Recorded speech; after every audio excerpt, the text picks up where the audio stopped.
first of all, obviously returning to your former club, how are you feeling about that a trip back to Bournemouth? I mean, what thoughts are going through your mind for this tie?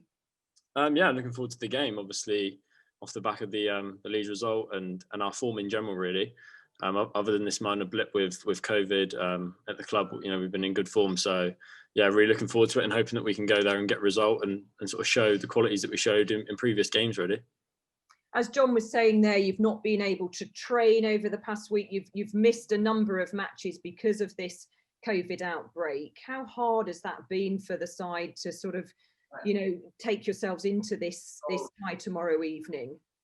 Yeah, I mean, it is disruptive. Of course it is.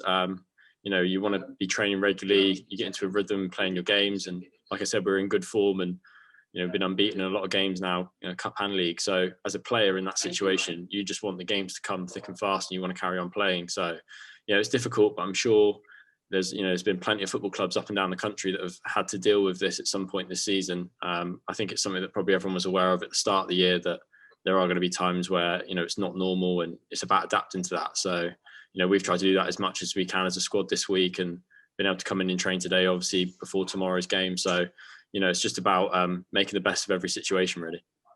And what safety issue? I mean, obviously, we know the safety issues. We're in the middle of a pandemic, but how, what have you been told about how you've got to restrict your celebrations, all that kind of thing? Have you had a real talking to by the club, by the FA, about how you have to manage yourselves on and off the pitch?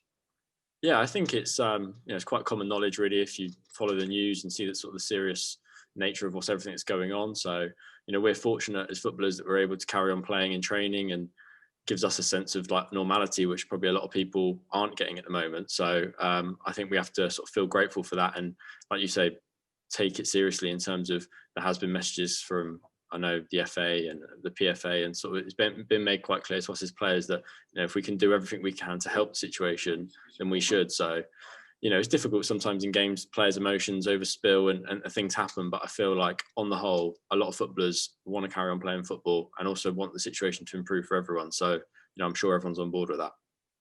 Do you still take some of that that joy, that delight from that defeat over Leeds? It was, of course, one of the biggest upsets of the third round. Are you able to carry any of that feeling from that defeat into this tie, or have the events of the past week completely overshadowed that, would you say?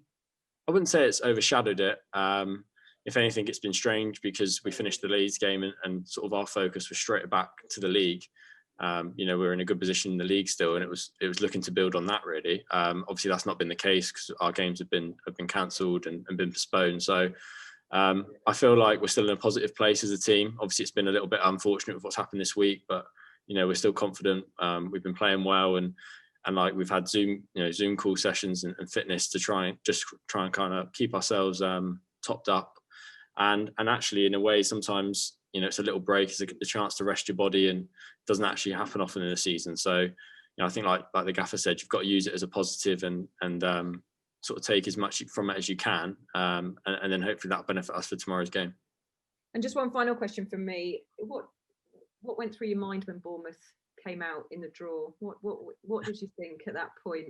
Yeah, it was a funny one actually, because I was actually travelling in my car and I wasn't following the draw, and sort of thought I'd flick on the radio. And as soon as I turned on the radio, the draw came out with Bournemouth, and then obviously we were pulled out next. So yeah, I've had a lot of messages from friends and stuff. So it was exciting, but also once you kind of get your head around it, you've got to treat it as any other game. I feel like it'll be a good test, and obviously they're a good side, but we showed what we can do against good opposition in what happened at Leeds. So really, you have to just focus on the job at hand and try and take the good things that we've been doing recently into the game tomorrow. Sam, that's all from me, but thanks so much, and best of luck tomorrow. Thank you. Cheers. Hi, Sam. How are you? Hi, yeah, good. Thanks. Great. So thanks for your time. Sam, I want to know what these Zoom classes were like, because John's put it in distinct terms. He's only got you back in training all together today. He said everyone was doing Zoom classes. What's it like training on a Zoom class? Yeah, it's not ideal.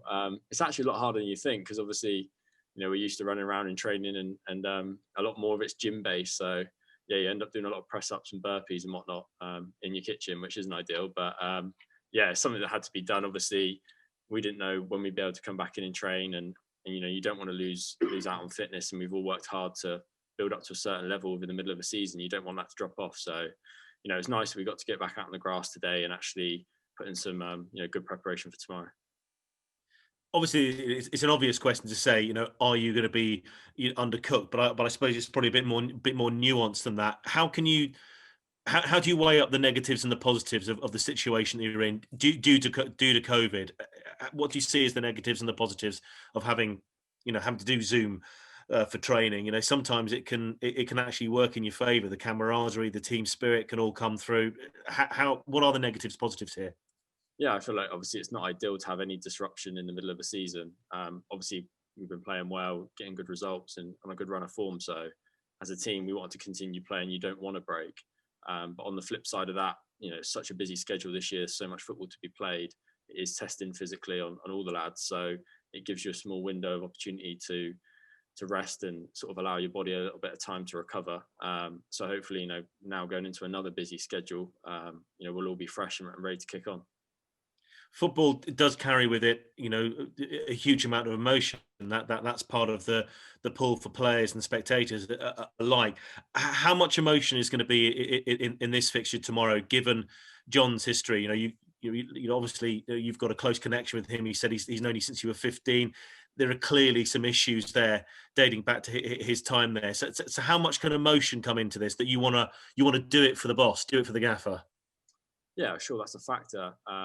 But I feel like a lot of the best teams sometimes actually taking the emotion out of the game and treating it as what it is what leads to a good result. I think in the Leeds fixture, obviously that was a big occasion for the club, you know, but we had a very sort of clear game plan of what we want to do against them, and you know, we didn't get wrapped up in too much emotion. If anything, we just carried out the task in hand, and obviously it got us a result. So of course there's a little bit of added motivation there, and I'm sure we'll all be really keen to go there and put on a good performance and get a result tomorrow night. But at the end of the day, it's just another football match. Just referring sort of partly back to the Leeds game, is that almost a too much of a warning sign for Bournemouth? Because part of the something is I suppose the element of surprise, element of the unknown. Doing what you did against Leeds, do you think that there is little room for complacency on Bournemouth's side? Yeah, perhaps. Obviously, I can't speak for them, but I'm sure they would have been fully aware of our strengths as a team and what we can do. And nowadays all clubs are analysing opposition and doing a lot of preparation prior to games. So, I personally feel like a lot of teams that we've come up against this season, whether that's league or cup, we've shown what we can do, and I'm sure teams will begin to take notice of that. It's about us, to keep applying these things and keep trying to,